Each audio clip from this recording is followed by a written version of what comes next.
আসসালামু আলাইকুম। আবারও আপনাদের মাঝে নতুন রেসিপি নিয়ে চলে আসলাম। রেসিপিটি সাথেই থাকবেন, আর ভালো লাগলে সাবস্ক্রাইব দিবেন, পাশে থাকা বেল আইকনটা বাজিয়ে দিবেন। আর কথা নয়, বেশি বেশি সাপোর্ট করবেন। মূল রেসিপি চলে যাচ্ছি। আসসালামু আলাইকুম ইমরান, কেমন আছেন? আশা করি আল্লাহর রহমতে ভালো আছেন। আলহামদুলিল্লাহ, আপনাদের দোয়া আমি খুব ভালো আছি। তো আজকে আমি তেলাপিয়া মাছ দো পেঁয়াজা করবো এবং আলু দিয়ে মুরগি রান্না করতেছি হাতে মাখাই। তো হাতে মাখায় রান্নাটা তো আসলে বুঝতেই পারেন কতটা মজা। এখানে যা যা মশলা লাগে, পেঁয়াজ রসুন আদা মশলা মানে প্রত্যেকটা মশলা আমি দিয়ে দিচ্ছি। তো এটা দেখাই নেই। এখন আমি আলু দিব, সেটাও দিয়ে দিচ্ছি এখন। তো এরপরে আমি আবার একটা তরকারি বসাইছি, সেটা হলো শাক, কুমড়ার শাক ডাল দিয়ে রান্না করছি। তো এরপর আমার শাকটা হয়ে গেছে, এখন শুধু বাগারটা দিব। সব কিছু দেওয়া শেষ, এখন শুধু বাগার দেবো, কারণ আমি কুমড়ার শাকের রেসিপি আমার পেজে দেওয়া হয়েছে, তাই এখন আমি দিয়ে দিচ্ছি বাগারটা। আর এটা আমি বাগারটাও করে রাখছি আগে থেকে। বাগার দিয়ে একটু বাগনা দিয়ে চুলাটার থেকে শাকটা নামাই দেবো। আমি পানিটা দিয়ে দিলাম। পানিটা আমি গরম পানি দিয়েছি, গরম পানি দিলে একটু টেস্টটা ভালো আসে। তো এখন আমি নিয়ে নিচ্ছি পাশের চুলায় এটাতে। এরপর আমি এই সাইডে একটা কড়াই বসাই দিচ্ছি। দিয়ে দিচ্ছি 1 কাপ, এখানে 1 কাপ হচ্ছে বেশি পেঁয়াজ আছে। পেঁয়াজগুলো একটু বাদামি কালার করে নেব। এখানে দুপুর হয়ে গেছে, একদম আজান দিচ্ছে। দেখি আমাদের জমিদারে বিল্ডিংয়ের কাজ কিছু আছে, কাজ করা আছে, প্রচুর আওয়াজ হচ্ছে। বুঝতে পারছেন কি না একটু বুঝে দেবেন। আর তাছাড়া আমি স্পেশালি রান্না দেখাচ্ছি না, যাচ্ছে আমি কী কী রান্না করতে সেটাই দেখাচ্ছি। দিয়ে দিচ্ছি আদা রসুন,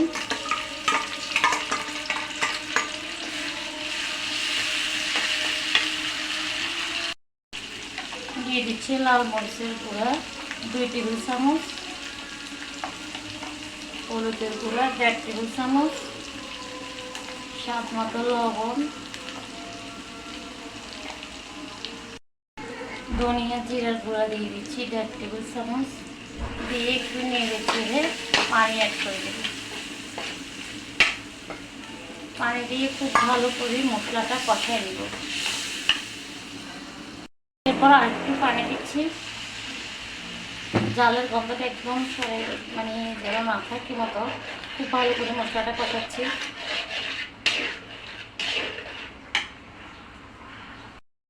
টমেটোগুলো দিয়ে দিচ্ছি। টমেটো আমার ফ্রিজের কিছু আছিল, তাই টমেটো দিলাম, বাসায় নাই। তো আসলে আজকে আমি কোনো রান্না দেখাচ্ছি না। আসলে একটা কথা কি বললাম, মানে মানুষ বুঝতে চায় না মানুষের সমস্যাগুলো। আপনি যখন বিপদে পড়বেন তখনই বুঝতে পারবেন মানুষের আসল রূপ। স্পেশালি আপনার আপন মানুষগুলোর ওদের মন মানসিকতা, ওদের আসল রূপটা, ওরা আপনাকে নিয়ে কী চিন্তা করে সেটাই আপনি বুঝতে পারবেন যখনই আপনি বিপদে থাকবেন। এই জন্য বলছি, কারণ সময় মানুষকে বুঝাই দিয়ে দুনিয়ার মানুষগুলো কেমন, আপন মানুষগুলো কেমন। আমার কাছে সবসময় মনে হয় নিজের আপন মানুষের চেয়েও আশেপাশের মানুষগুলো কিরা কিংবা আমার বন্ধু বান্ধব এরাই ভালো কিছু করে। আপনার কিরা আপন মানুষগুলো কখনো আপনাকে কিছু করবে না, উল্টা আরও আপনাকে নিয়ে আপনাকে কীভাবে ছোটো করা যায় সেটাই দেখবে। তো আমার ভিডিওটা আপনারা আশা করি পুরো ভিডিওটা দেখতে যদি নাও পারেন, অন্তত 1.5 থেকে 2 মিনিট মতন তো যতগুলো দেখবেন, একটু লাইক কমেন্ট করবেন। অন্তত পুরো ভিডিওটা দেখলে তো সবার প্রতি আমি কৃতজ্ঞ থাকবো। সবাই আমার ভিডিওটা দেখবেন, বেশি বেশি করে লাইক করবেন, শেয়ার দেবেন, একটু সাপোর্ট করবেন। আপনাদের সাপোর্ট ভালোবাসা চাই সবসময়। তো দিয়ে দিচ্ছি মাছটা।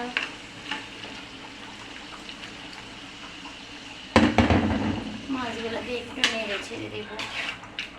আসলে মানুষের কষ্টের কথাগুলো কেউ কাউকে, অনেক কষ্ট বনের ভিতরে থাকলে মানুষ কষ্টগুলো মানুষের সাথে শেয়ার করে। তো এভাবে কষা, এরপরে একটু পরিমাণ মতো পানি দিয়ে দিচ্ছি।